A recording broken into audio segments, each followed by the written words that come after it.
आज की कहानी है सबसे कीमती वस्तु।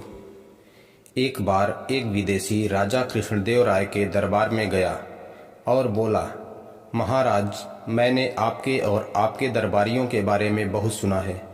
मैं आपके दरबारियों से एक सवाल पूछना चाहता हूँ। राजा ने कहा, आपका हमारे राज्य में स्वागत है। आप दरबारियों से जो पूछना चाहते हैं पूछ सकते हैं। तब उस विदेशी ने अपना प्रश्न पूछा, आपके राज्य में सबसे कीमती वस्तु क्या है? क्या कोई दरबारी इसका जवाब दे सकता है? विदेशी से इस प्रश्न को सुनकर सभी दरबारी सोच में पड़ गए। थोड़ी देर बाद उनमें से एक दरबारी खड़ा होकर बोला, हमारा राजकोष सभी वस्तुओं में सबसे कीमती है। एक और दरबारी ने जवाब दिया, राजा का हीरे मोती जड़ा ताज सबसे कीमती है। किसी ने कहा, सुख सुविधाओं से संपन्न राजमहल सबसे अधिक कीमती है। इसी प्रकार सभी ने अपने अपने जवाब दिए, परंतु तेनालीराम कुछ नहीं बोला। वह अपने स्थान पर चुपचाप बैठा रहा। राजा ने तेनालीराम से विदेशी के प्रश्न का उत्तर देने को कहा। तेनालीराम विदेशी की तरफ मुड़ा और बोला, आदरणीय महानुभाव, मेरे हिसाब से स्वतंत्रता हमारे राज्य की सबसे कीमती वस्तु है। हमारे राज्य के लोगों को किसी प्रकार का कोई भय नहीं है और ना ही किसी प्रकार की कोई बंदिश है। वे स्वतंत्रता पूर्वक इधर उधर आ जा सकते हैं और एक खुशहाल जिंदगी जी रहे हैं। तेनाली का जवाब सुनकर विदेशी बोला, ठीक है तेनालीराम, क्या तुम अपनी बात को सिद्ध कर सकते हो? तेनाली बोला, मैं अपनी बात को सिद्ध कर सकता हूँ, परंतु मुझे अपनी बात सिद्ध करने के लिए कुछ दिन का समय चाहिए। तब तक आप हमारे विशेष अतिथि रहेंगे। तेनाली की बात सुनकर राजा ने तेनालीराम से कहा, शाही अतिथि गृह में इनके रहने का उचित प्रबंध कर दो। इसके बाद विदेशी को शाही अतिथि गृह की ओर ले जाया गया। वहां पर उसके सामने भोजन में बहुत सारे व्यंजन पेश किए गए। उसका बिस्तर नरम था और उस पर रेशमी चादर बिछी थी। बहुत सारे गायक एवं नर्तक उसके मनोरंजन के लिए वहां उपस्थित थे। उसके आगे पीछे नौकर चाकर लगे रहते थे। उसकी एक आवाज पर वे दौड़े चले आते थे। सारी सुख सुविधाएं उसके लिए उपलब्ध करवा दी गई थी। पहले 2 दिन तो उसने सभी सुख सुविधाओं का खूब आनंद लिया, परंतु तीसरे दिन उसकी बाहर घूमने की इच्छा हुई, इसलिए वह कमरे से निकलकर महल के मुख्य द्वार तक आ गया। लेकिन वहां पर उसे सैनिकों ने रोक लिया। उन्होंने कहा, श्रीमान, हमें आदेश है कि आपको बाहर न जाने दिया जाए। विदेशी उनकी बात से सहमत हो गया। उसने सोचा, शायद उसकी सुरक्षा की दृष्टि से ऐसा किया गया होगा।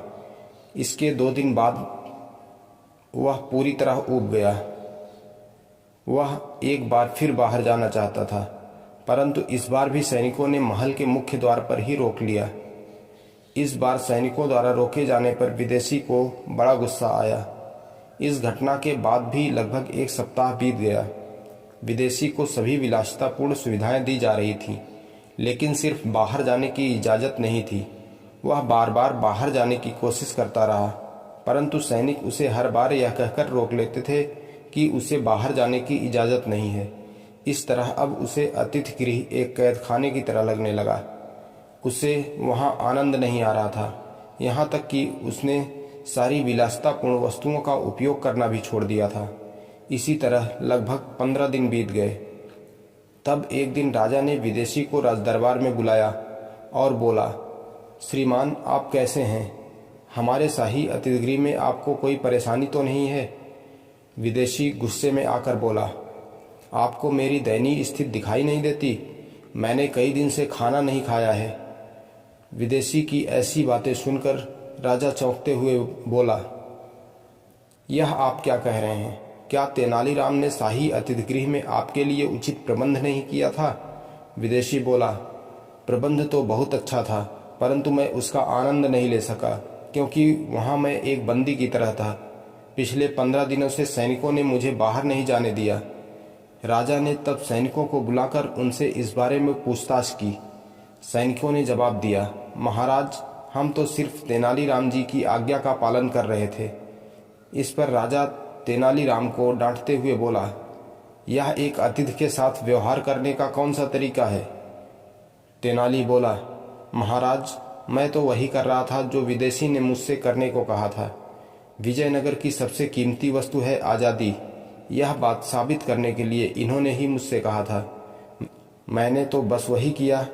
उनको बाहर न जाने देकर मैंने अपनी बात को सिद्ध कर दिया। तेनालीराम की बात सुनकर राजा मुस्कुराया। विदेशी भी उसकी बात सुनकर प्रसन्न हुआ और उससे प्रभावित हुए बिना नहीं रह सका। वह तेनाली से बोला, तेनाली, मैं तुम्हारे बुद्धि चातुर्य से बहुत प्रभावित हूँ। यह स्वर्ण मुद्राओं से भरी थैली तुम्हारा पुरस्कार है। तेनालीराम नीचे झुका और उसने वह पुरस्कार स्वीकार कर लिया। अगर यह कहानी आपको पसंद आई हो तो कृपया इसे लाइक करें और हमारे चैनल को शेयर और सब्सक्राइब करें। धन्यवाद।